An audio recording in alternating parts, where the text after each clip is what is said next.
So good morning, ladies and gentlemen.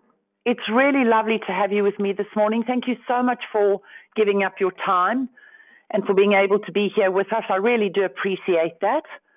My name is Karen Walsh, for some of you who don't know me, and I'll explain a little bit more about what I do later on. There's a lot of you. I think there's 42 of you on the line right now, which is really great attendance to have, so welcome. This actually is the third webinar in a series of 4.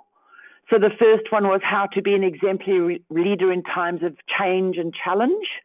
Last week we spoke about how to increase your resilience in challenging times. This week is obviously how to build and manage a successful virtual team. And then the last one next week is all about how do we move forward into a successful future. So what I'm going to be talking to you about today is how to build and manage a successful virtual team. I've been in that position for the last couple of years, actually, where I have had people in Sydney. I've had one of my team members in the UK, in Wales, actually. I've had another team member of mine in Bali. And so it's been very interesting trying to manage this virtual team and to understand all of the good that comes out of a virtual team, but also some of the challenges that we experience that I wanted to share with you today. And to also make you realize that actually the virtual team is not something that's really that new. You know, there's organizations around the world that have been working virtually for many, many years. Some of them smaller, some of them larger, but it's not necessarily a new concept. Although I think with the advent and the arrival of COVID-19, it's absolutely forced businesses to think more about how they work and how to work more remotely and successfully using technology. So welcome, and let's, get into it. So as the world changes to the new order, we need to work remotely with our people. To do this successfully depends on 2 things. And essentially what I'm doing here is I'm actually explaining to you some of my own experiences, as I said just now, working with my virtual team, but also having a look at some of the research and what does the research say about what makes virtual teams successful, and when are they successful, and what are the pitfalls to think about in order to overcome those pitfalls so that you can create and manage a successful team.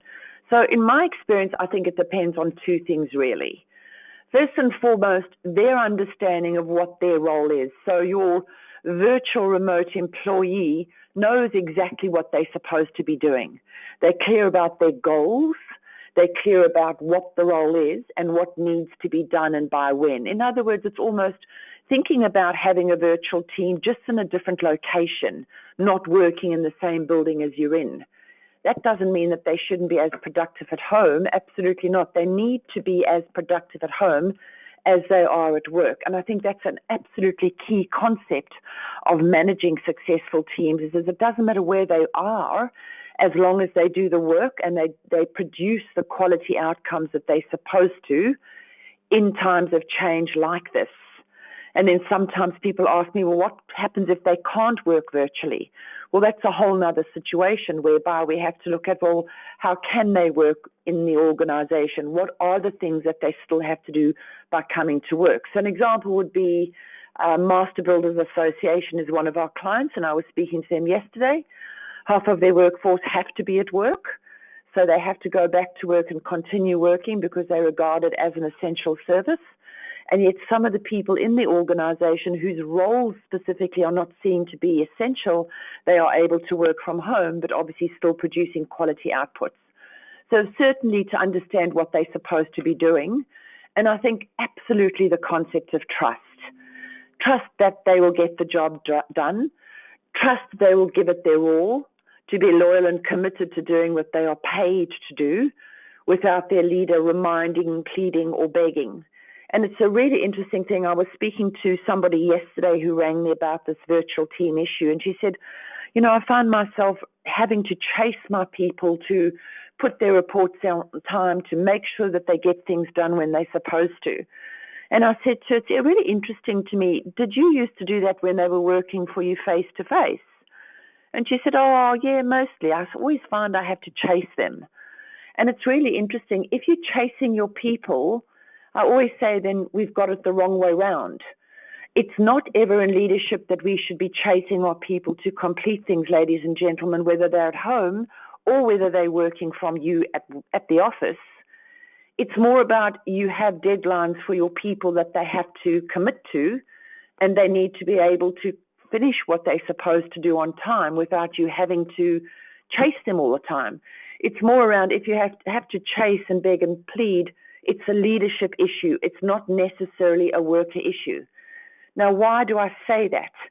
Because when we have leaders chasing people to do their job on time, it says to me that we're moving towards a leadership style of mediocrity. And that is not what I'm talking about today. Essentially, whether they're working from home or whether they're working from the office or whether they're working from the cafe down the road, if a schedule is supposed to be in at 2 o'clock, then it's 2 o'clock, not 2:05. So that's a whole other issue that we would have to speak to. But essentially, when we're talking about let's stay with the topic, remote teams is that same thing. They've got to get the report in at 2, not 2:05. And ultimately, this relies on hiring the right, trustworthy people and encouraging them all to be strong communicators, which I think is fantastic in the world if you can recruit people. But sometimes, as we all know, we inherit people. We now put into be in charge of a new team, and we've got the same people who are there. And so we've actually got to try and get them to understand that working from home is exactly the same as working from work, except just in a different location. That's exactly what it is. And the idea, as I said just now, of having firm rules and firm goals and firm timeframes becomes even more critical when they're working from home, because it's quite easy for them to be more distracted at home than maybe at work. Therefore, we've got to actually set rules that everybody has to, I guess, practice against or within so that everybody gets the jobs done. And I'll explain a little bit more about that as I move through the webinar. But without doubt, we talk about what is the best virtual employee. And the best virtual employee really will have a skill set that keeps them from disappearing into the ether. And their self-sufficiency allows their leaders, the opportunity to focus on creating an environment in which their virtual team will not only function but thrive. In other words, it's about the employees who are at home having the skill set that keeps them working and producing well from home. And part of that skill set, for example, would be good technological skills. It would also be good time management skills.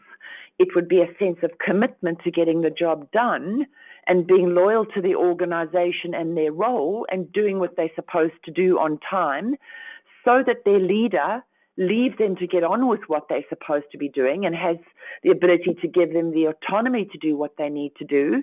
And the leader then does what they can do in their role as the leader to make sure that they support them at home, to give them the opportunity to work from home and the autonomy and to really thrive in a home-based environment.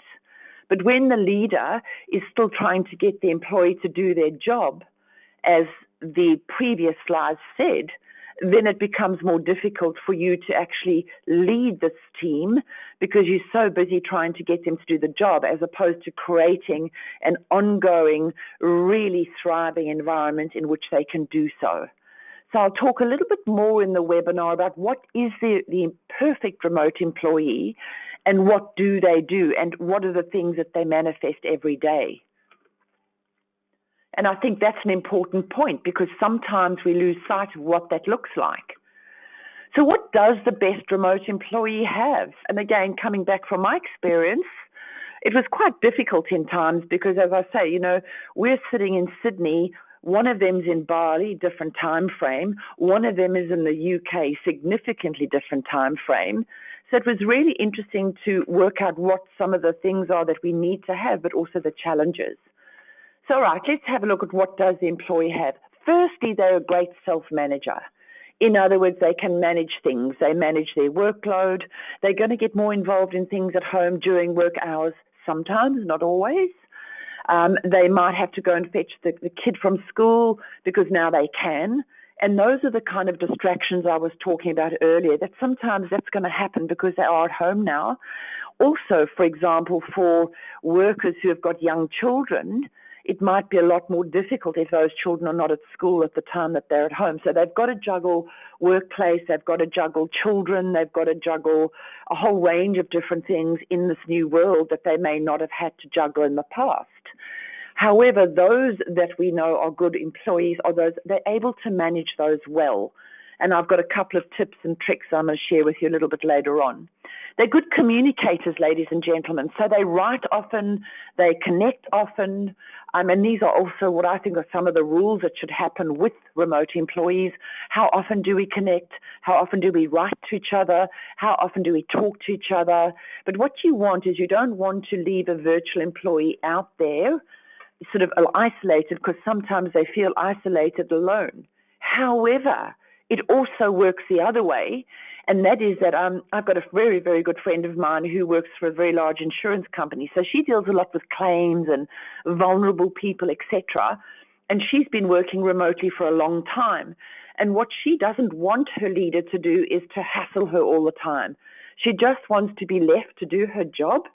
And it's really interesting to watch her. She says, I have a 2-hour meeting with my manager every week or every second week if necessary. But the deal that I have with my manager is that I will reach out to her if I need her. I don't need to check in her with more regularly, because the more she checks in with me if I don't need it, the less time I have to do the job that she's wanting me to do.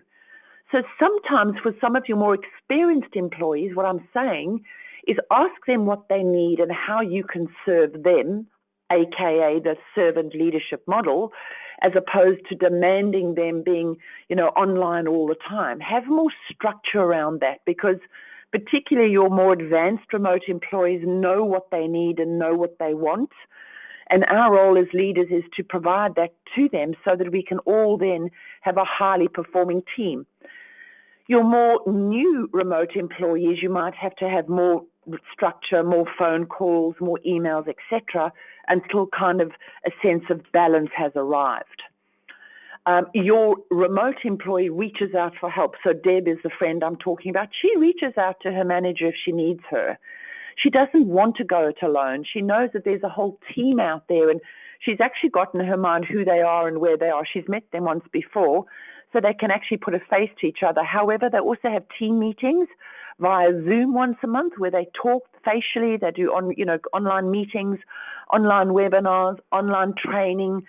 So they have very much that remote experience already, and they proactively reach out for help on an ongoing basis.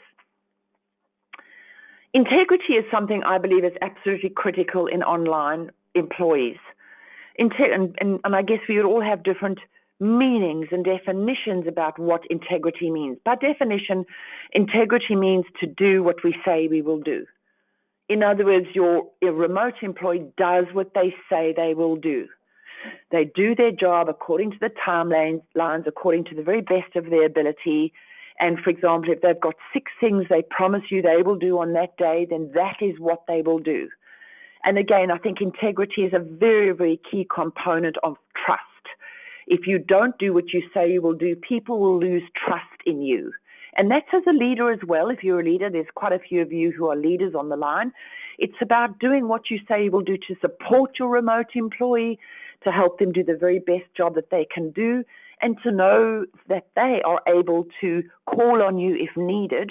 And if you say to them, I will supply you with that new technology by 4 o'clock on Thursday, then it's supplied by 4 o'clock on Thursday. I think integrity has a greater face in virtual working, because if you don't do what you say you will do, very often people are hanging out there waiting for you remotely, as opposed to being able to talk to you and come up to you and say, hey, John, face to face, where is that thing you were going to give me? It's harder and takes more time remotely. Therefore, if you're leading, you need to make sure that you have a lot of integrity. If you're a team member and a virtual employee, exactly the same thing. You've got to have that same level of integrity. The best remote employee thrives under a low-touch, highly flexible management style. Excuse me. This comes back to what I was saying. I think that the low touch, in other words, is that only touch when necessary is more for the more experienced remote employee. A higher touch would be for a new remote employee because they're not as experienced in remote working. They don't quite know how it all works. Therefore, you might have to be more hands-on. You might have to be a higher touch, but more flexible in terms of giving them maybe a little bit more leeway if they're trying to learn a technology like Trello, which is a team working program, if you like. If they need more time to understand how to work Zoom, you give them the flexibility because they're learning. You would give them the flexibility if they were working on site, so we just give them the flexibility if they're working off site. And generally what you would do is phone them more regularly to see if they understand how the particular tool works, if they understand how things are in terms of technologically, in terms of how to work more remotely. So you give them the support, high flexibility, more easygoing, but that doesn't mean that you negotiate on the outcomes. You don't ever negotiate on the outcomes, ladies and gentlemen, if you're leaders, because you're paying these people to do a good job for you. You might be more flexible in the beginning, as I've just said, because they're learning, but ultimately we still go back to what you're paying them to do, and that is to do a really great job in the time that you expect them to do it.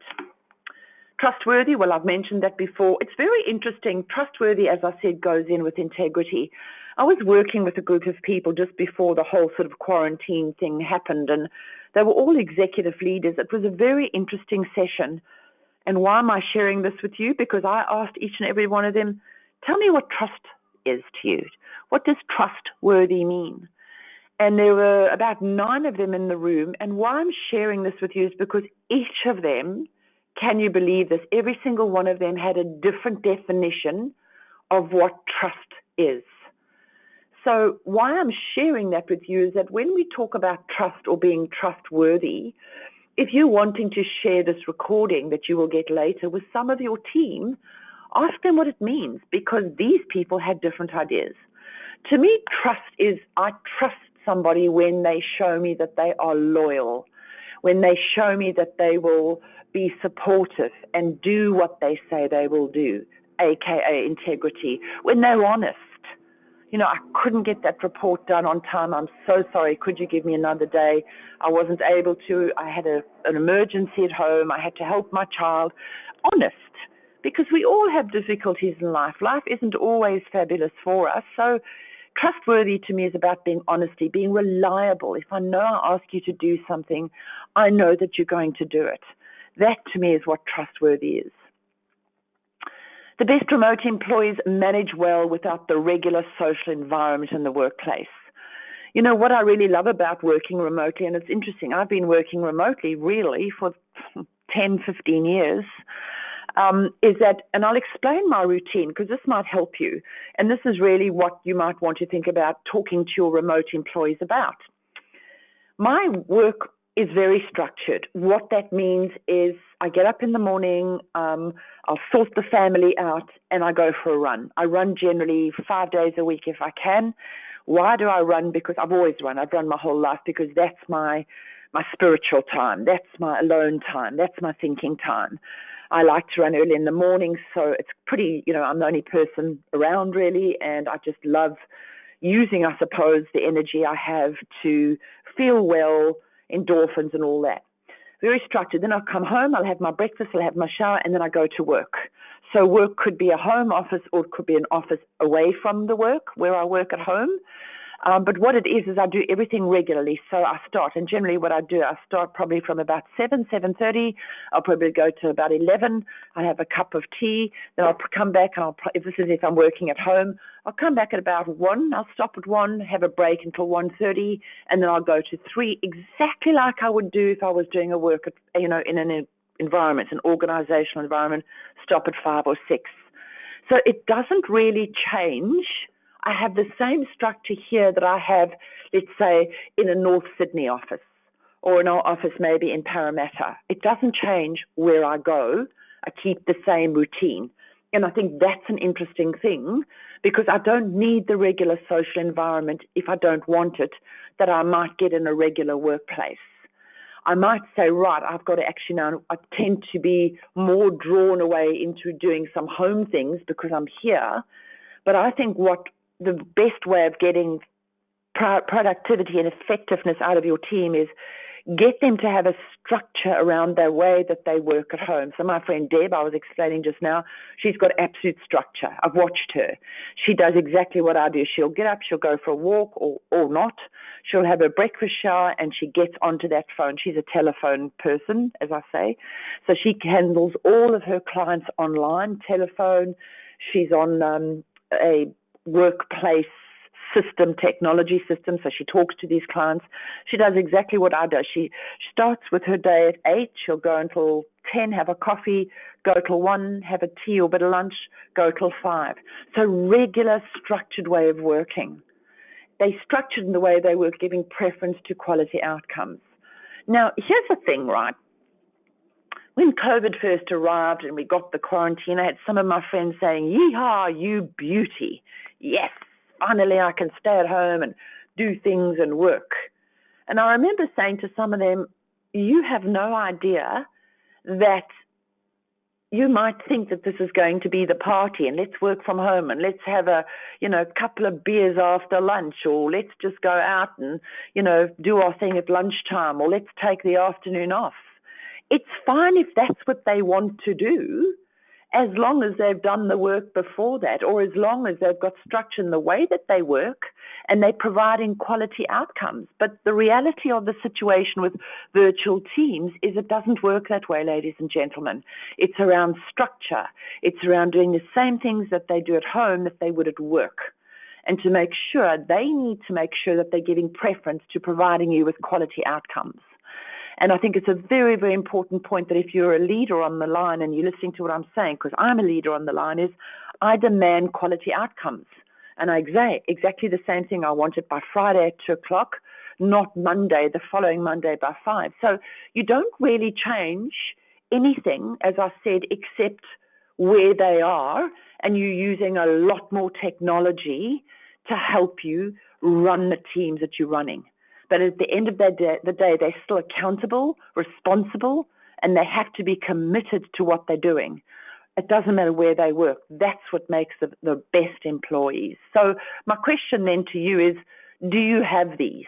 If you look at each of these, and you had to say, right, I'm going to mark my virtual employees out of 10 for each of these. So 10. Are they a great self-manager? So let's say Sally. Yep, she's a 8. Let's say Bob, he's a 3. Let's say Samantha, she's a 5. You might have differing levels of where each of your employees fall on these, but what you're ultimately trying to do is to try and help them get to be the 8s or the 9s by making sure they have the technology they need, they are able to use the technology, they understand what's needed in their roles, they've got goals, they've got clarity around outcomes, etc., etc. And if you can demand that and provide that, nothing changes, you'll start to have very effective employees who work away from the organization where you are leading. A very good timekeeper who puts their work and outcomes. I think that's a very, very key thing, which I was saying just now with Deb and I. We keep good time, a good time manager. Coming back to the very top first one, a good self-manager is able to actually put their work first and then able to fit in the rest later if it needs to be, which is exactly what they would be doing if they were actually sitting at their desk at work. They're managing their time well. Nothing really needs to change that much, except for those people who might have children at home as opposed to at school. Their whole lives are topsy-turvy, They have to turn around and think, whoa, how am I going to do this? And I think that's partly why, although it is safe that children go back to school, people can go back to work potentially, hopefully, in the not-too-distant future so that we can get our lives back to normal. Although the question is, and the debate is abounding, is will we now have a much higher employee workforce from home? And I think it's probably going to go that way than ever before because of the changes in our world. The ideal virtual employee is capable of balancing their workload and extracurricular activities. And I think that's an important point which I was making earlier. You might have some of your employees that tend to be more drawn to solving the problems with the children and the cooking, etc. Just give a little time around that, ladies and gentlemen. Talk them through it, explain to them that, working from home is about being a great time manager and self-managing, all the things that we've talked about earlier, but that ultimately their work has to come first because it always has had to, and ultimately the balancing of their workload and extracurricular activities is very able. It's achievable because many, many people around the world do it. So encourage them to do it and talk to them about how to do it. And having the ability to do so is motivating, actually, and part of what makes the remote role so attractive. I was doing some research, as I said about it, and I might have included this in my PowerPoint a little bit later on, I'm not sure, but if I didn't, I'm going to say it now. What was interesting was that people who are able to work remotely are people who tend to stay longer in the workforce because they value the opportunity of working at home. And also, the research says that mostly the quality of their work is higher because they value the ability to work from home and be able to fit the rest of their life in and create work-life balance. So I was really taken away by that research. And essentially what it is saying is that people who work from home and do it well are more productive than people who work in the organization. So that might be something that could potentially move us towards more people working from home in the future than ever before. Interesting research. I won't bore you with my background, but I do need to explain to some of you on the line don't know who I am. I don't recognize your names. So I'll just quickly go through who I am. So for those of you who do know me, please just bear with me for a wee while just so that I can introduce myself. So my name is Karen Walsh. I've studied various things at university over the years. Essentially, my love is in human behavior, counseling, communication, psychology. My background is very much in lecturing. I have a lifelong dedication to human development and the psychology of relationships. My background in leadership started when I was 23 years of age. I always tell the story. I was put in charge of 600 people and had no idea what I was doing, but I had a fantastic mentor. And from that was really 30 years as a coach, business owner, and international leadership consultant. I work across 3 continents, Africa, Australia, and Fiji. I write columns and articles and speaking engagements and do a lot of work in the human sector because I love it. These are just some of my clients. This bottom picture here was wonderful. We did an Empowering Women program with the New South Wales Department of Education last year with 19 females, all in senior managers, and it was a wonderful program. Here are some of my Fiji family. Fiji's been very badly hit by COVID-19, but also right behind that they had I think it was a rating 6 called Cyclone Patrick, which hit them last week, I think it was. And a lot of their homes and villages have been destroyed. So, yeah, very, very sad for my Fiji family. Excuse me. So I think there's a couple of key things here. But what I do know is that if you are a manager and you are an employee and working separately, you need to actively work on fostering open communication, including praise and constructive feedback, and build on trust. Why essentially I say praise is because for some of those workers out there who haven't done this before, when they do it well, even if they grapple with technology and they are able to actually get the technology right, give them as much praise and as much constructive feedback as you can, because it's a new world for them as well as for you, obviously. But you also get some of the people, for example, who might be older workers or more mature workers who aren't that technologically gifted, who don't really know how to navigate around this thing called Zoom or this thing called Trello or all of these things. And when they do well, please give them the praise and the constructive feedback, because that's what they need. It's quite a frightening time for people who aren't technologically gifted or who don't really know how to, manage this new world of working away from the desk I've known for 20 years or Bob who sat next to me for 10. It's really important to make sure that you give them the feedback that they need. And obviously that then builds the trust, because that's what it's all about. This is really interesting, this photograph. I chose this picture. My son rang me from Arizona. Can you believe this? He's actually decided to come home now, but that's a whole nother discussion, right? Arizona, US, right, where COVID is going crazy. I chose this picture because on the screen, which is really interesting, he rang me the other night. It was about 10 o'clock the other night here in Sydney. And he rang me, and when I came on the call, so I had to go onto FaceTime, and I'm not great on that sort of stuff, so there you go.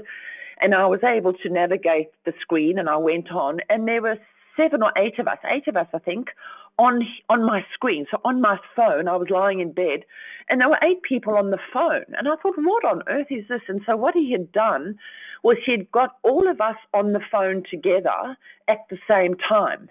Now, I've done that before if I've gone to go to training, for example, but to see him in Arizona, his other friend in Bali, his other friend in the UK, his other friend in Singapore, in fact, 2 friends in Singapore, and I was blown away with this because we were all chatting and I could talk to one of them and they would answer me. Obviously I'm not that technologically gifted. I get by, but it was just amazing. So that's what the virtual team is. Where you can all get on and you can all talk together and you can all have this huge chat. And I just wasn't familiar with it via Facebook. I'm better with it via Zoom. But essentially, a virtual team is one made up of people in different physical locations and often across different time zones. And what we have to do as leaders is negotiate those different locations and those time frames if we are going to try and connect with each other. And it's not easy, and that's why we can't really lead virtual teams if we don't rely on technology. We could phone, well, that would take us forever. We could Skype, well, yeah, that's another way we could do it. But essentially what you're trying to do is get people more technologically gifted than ever before, because it's trying to work with people in different locations and different time frames. So these are the challenges of a remote team. I mean, it comes with its challenges and always will. But what I always find is that the teams that don't have direction, there's no real clarity around what their role involves. There's no true KPIs. Now, a lot of the not-for-profits that we work with, a lot of the community sector organizations don't necessarily have the same detailed level of KPIs that the corporate clients we have do. Now, always use this example. What does a corporate client maybe have? Well, you have to make 10 bags by Friday at 2 o'clock. So that is direction, and it might be clarity. 10 bags Friday, 2 o'clock. If it's just you've got to make bags this month, often they don't have the direction or the clarity they need to be able to come up with how many bags does their leader want and in what time frame. So it becomes even more critically important if you're running a virtual team that people know exactly what they're supposed to achieve, exactly what they're supposed to do each and every day, and when it is needed by. If they don't have the clarity and the direction, you're not going to be able to run a highly effective virtual team, ladies and gentlemen. The challenge is a lack of clear leadership and daily communication. Now, leadership obviously comes back to the lack of direction, which I've just talked to, and the lack of clarity, which I've just mentioned. Daily communication, as I said to you, I gave you an example of my friend Deb just now. She does not need daily communication from her leader. Her leader and the other team might send her daily communication that's relevant to her job that she needs to read. That's absolutely fine because it keeps the communication amongst the team fresh, new, and things that they can read and understand, maybe to use in their role, but not necessarily a phone call every day to say how you're going, particularly if you have experienced remote virtual workers. So I hope I've made myself clear on that. You will always have differences in work ethic, but then you're going to have them in your organization anyway, and you know that. You know who's got a great work ethic in your team. You know some of those who struggle, and you also know those who will take, the chances that they need to take, which is why when you're working remotely and you can't see them, because at work it's probably easier to drive them in terms of those who don't have a great work ethic, to walk over to their desk and say, what's going on with that project? It's more difficult to do that when you are working remotely. Now, the behavioral scientists and the body language experts and the communication specialists have said, and the research substantiates that, 75% of communication is body language. So if 75% of communication is body language, we lose the majority of that if we are leading remote virtual teams. However, the only body language we can fall back on is what we can see through the technology like Zoom and the facial expressions that they may have or the vocal intonations that they may have. Other than that, we've got nothing. The only other thing we do have is the work output that they have or the discussions that they might have in terms of the difficulties, etc. So the differences in work ethic is something that has to be addressed even more urgently than if you had a difference in work ethic at the organization that they come to every day. When it's differences in work ethic with a remote team, some of those who have a low work ethic might think, yep, you beauty, I'm working from home, I'll put it out, I'll do it between 4 and 6 at night and off it goes. That is not how you lead a virtual work team. And that is not how a virtual worker should be thinking about his work, number one, or his loyalty to providing a really top quality job to the organization that pays him and puts food on the table. Misunderstanding due to ongoing poor communication. And I think this is a very big leadership issue is let's get our communication right. How often will we do it? When will we do it? What medium will we do? What is it that we're going to talk about? Exactly the same. Team meetings, agendas, outcomes, minutes sent out afterwards. And if you don't have a clear structure around the communication, which is even more important in a virtual team than a team at the office because you can't see them, and you don't speak to them or you don't see them as often as you would if they were working in your team in the office. Therefore, the most critical thing I would say, besides obviously trust and integrity, is without doubt communication. And that is something that is unquestionably the most important thing that you have to get right. Because if you don't have ongoing communication, and they all have to agree to when it is and come on, then you often get with them a sense of isolation due to a lack of connection. I feel as if I'm going it alone, nobody's there to support me. And therefore, what I always say is with your virtual team, ask them how much they want to support. Ask them what they think is a great thing to me. I mean, is it once a week we talk? Is it once a day we talk? I would certainly be having, for example, if you've been having monthly meetings in the office, I would be having monthly meetings virtually. If you've been having meetings every second week, I would be having meetings every second week virtually. So I wouldn't stop what I'm doing. I would add more in now at the beginning whilst it's a learning curve, but try and ask them how much support they need so that let them drive that as long as they are, as I've always said throughout this webinar, able to produce the quality outcomes that you're after. Challenges of a remote team could sometimes be lacking in ownership, accountability, and commitment. And so if your remote employees are lacking in ownership, accountability, and commitment, it's the same thing that you would be doing if they were working in the organization, which is you have those courageous performance enhancement discussions and you try and get them back on track. Now, if that continues, if they're a remote employee, you really would do very little differently to what you would do if they were working in your organization. In other words, you'd put them on a performance improvement program, you'd help them, you'd send them to training programs, you'd get some coaching, whatever it is that you would do.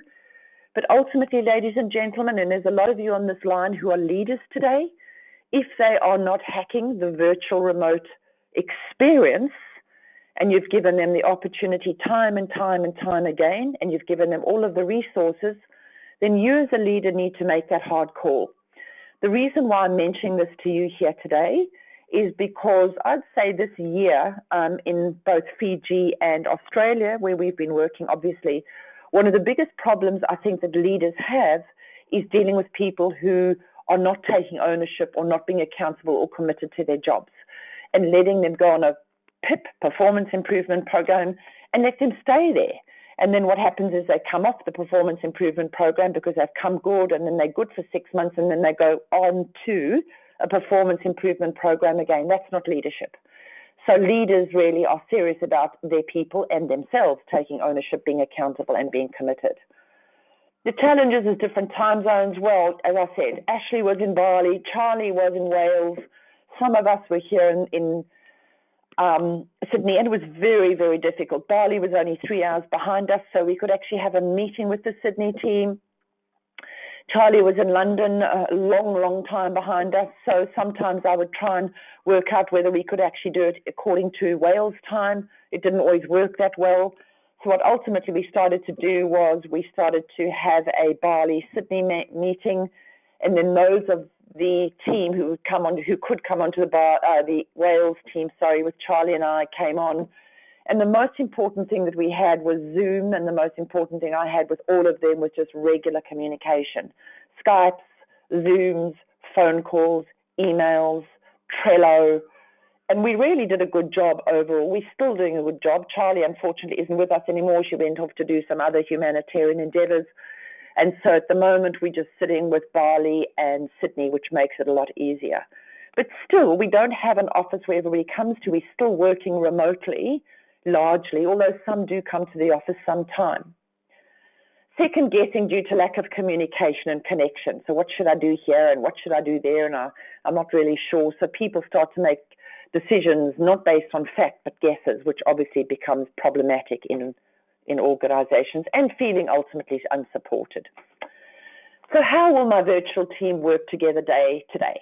All right, so I always say let's try and get some of the basics right, which I think is really interesting, because if we don't get the basics right, then what can we get right? And these are the basics. So firstly, the work rules and the roles.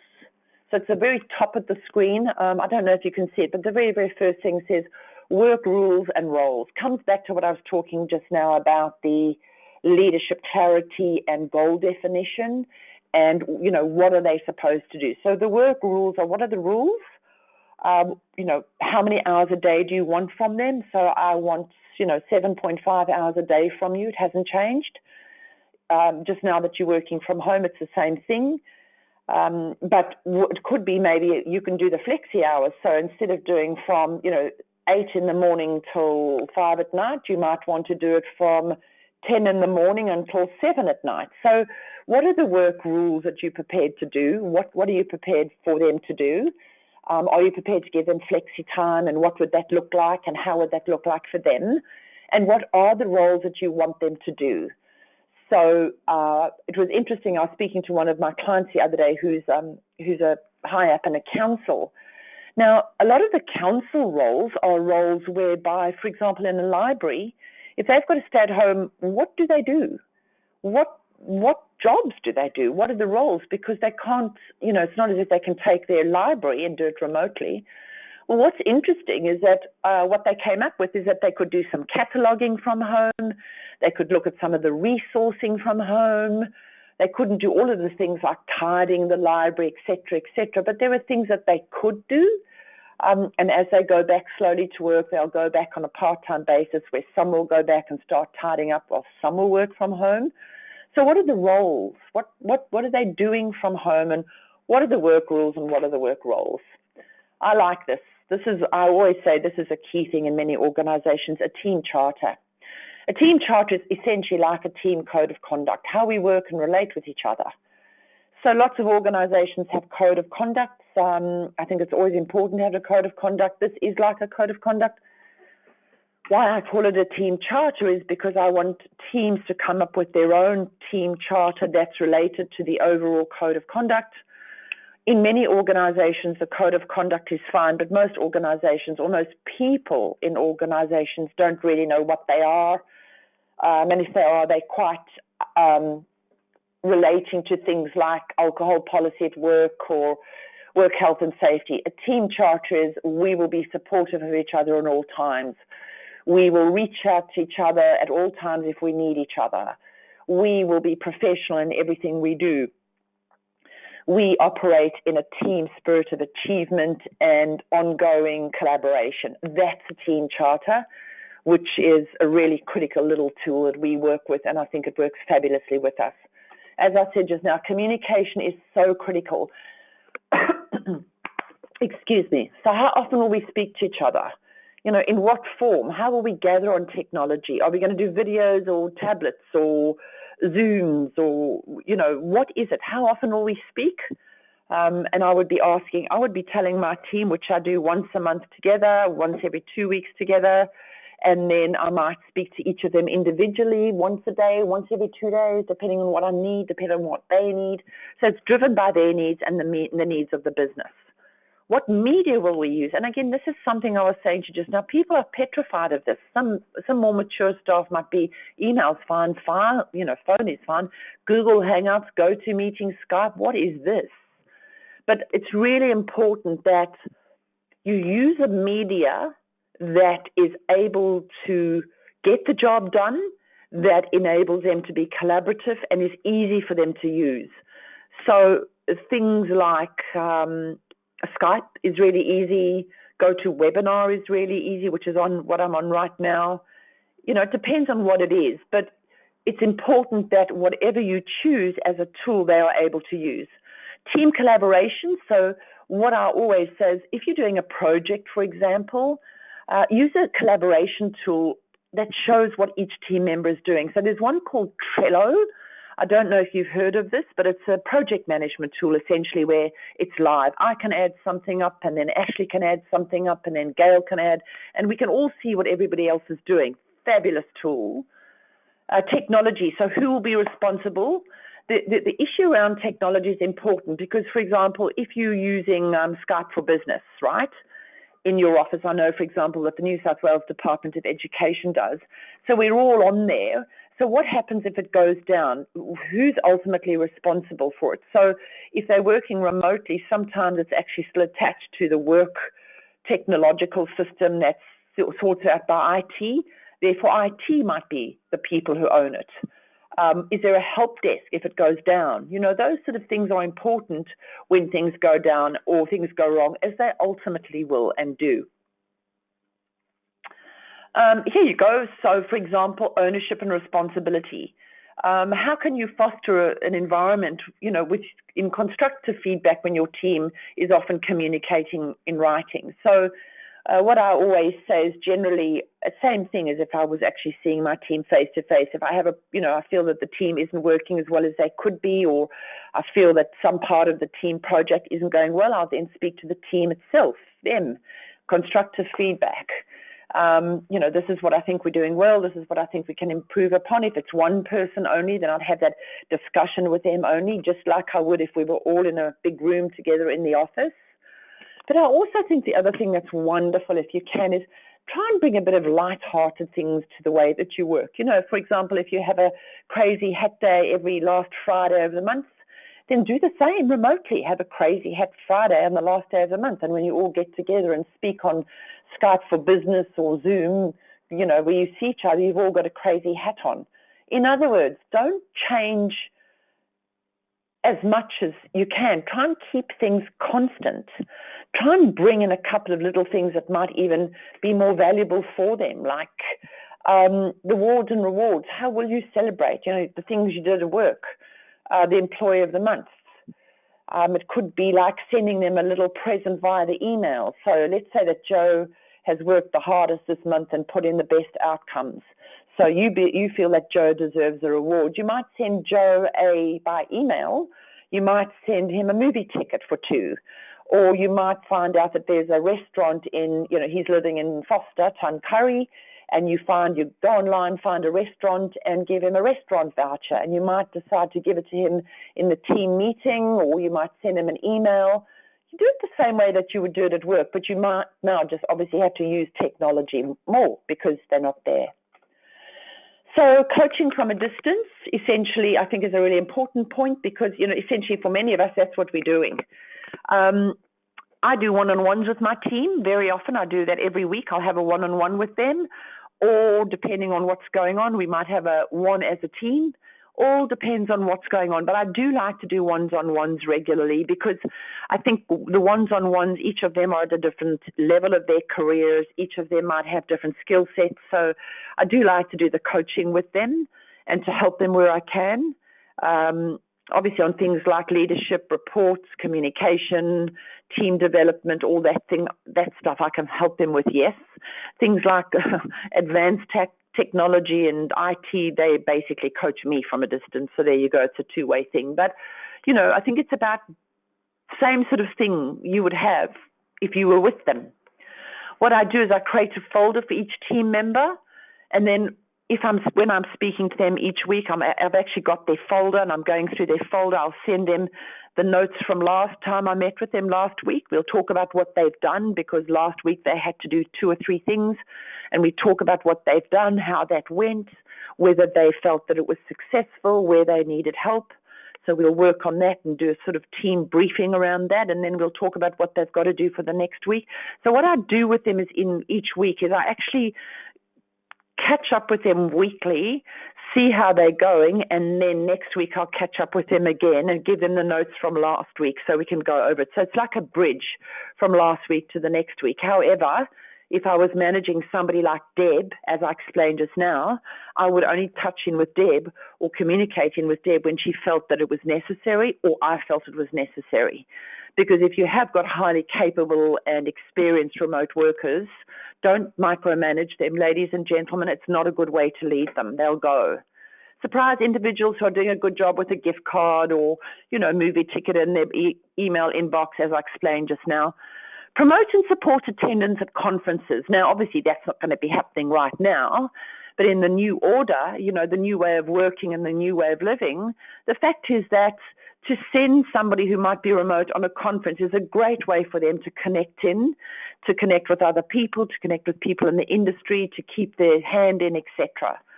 I mean, can a few team members or even the whole team periodically get together in a different location? Are they able to all learn something new and share their experiences afterwards? So, when things settle down with the new order of this world, could we all get together in Sydney? Could Ash come from Bali, and let's all have a system where we're all going to come to Sydney for a week, let's say, and we're going to go through the team stuff and, strategizing, etc. Can we do that? And then if we can't do that, can some of us get together and then share the learnings with the other people in our team? There's many ways we can work together. Publicly recognize those who stick to the rules and do a great job. And the reason why you're doing that is because you want the others to fall in line and actually do that as well. You want them to stick to the rules that we've all created. And, we're all doing a great job. And I want to especially give Joe an extra thing today because he put out 2 reports, not 1, by Friday at 2 o'clock in very difficult circumstances, even though his 2- and 4-year-old children were at home. So publicly recognize those things and people do well. Think about the fun benefits that companies sometimes bring and then creatively distribute them to your virtual teams. That could be a joke. There's some very, very funny stuff going around the internet now about Corona. Some of it's really funny. Things like that, maybe share, send a postcard to each person in the team. Be more creative with your virtual team because you don't see them every day. But that doesn't mean that they can't know that you're thinking about them because you're still communicating with them, albeit differently. How about attending them a half-hour back massage, or what about a cookie-based delivery? Baskets, and send them a fruit, flower bowl, something, just to let them know that you're thinking about them. And particularly for those who are doing a good job. So here we have 10 strategies to build a successful virtual team, ladies and gentlemen, just for you. These are some of the research I've got, but also based on my own experience. I'm using these here because I think they work really well. Find the right people to work with if you can. I mean, as I said earlier, some of you can't because, you've got what you've got, so you've got to work with what we've got. But if you do have the chance, find people who are good to work at home, people who have done it before, people who like their independence but also like the connection, people who want to do a good job, people who are ambitious, people who are loyal to the organization and technology. They're really good. Make sure you define the work tasks. I've said this 3 or 4 times today, and the systems, and set clear and measurable deliverables. As I said, the example was 10 bags, 2 o'clock Friday. That's what I want. The more clear and deliverable the measurables are, the better the chance that you're going to get highly performing teams. I said earlier, establish multiple communication tools, whichever those may be. So audio conferencing, WhatsApp, phone, email, etc. But make sure that whichever you use are those that you stick with. Because if you're all on different mediums, then or media, how are you going to be able to connect with each other? So, right, you're going to use WhatsApp and you're going to use phone, then stick with those only. Don't use a whole range of them unless you all agree to using a whole range of them and unless you all know what you're doing with that range. Schedule regular meetings. I've said that a few times today, and you might have to schedule more regular meetings now at the beginning of this sort of curve going into working from home because people are not familiar with it or it's the unknown. If you can, set common work hours across the team. Like, can the whole team be online for 3 to 4 hours at the same time every day? That works really well if you can do it. We could, and we did as best we could. We lost Charlie in that because she was a long time behind us. But sometimes we would be online together with her. So if you can set work hours together, it's good because then the person who's working remotely can actually just flip an email to the other person who's working remotely and they can have a discussion about something. Just make sure that you always create and also expect a professional working environment from their home and outputs. You know, it's not, well, great, you beauty, as I said earlier, we're going to be working from home. What a joy. Yes, it is a joy, but you really have to be very professionally focused to make sure that whatever you're doing is still providing that same quality outcome that we wanted to get from you from work. And there's no Oprah, and there's no the good, the bad, and the ugly, or the bold and the beautiful, you know, watching from 10 to 11. Because encouraging that kind of behavior is risky, particularly if you're talking about virtual and remote employees.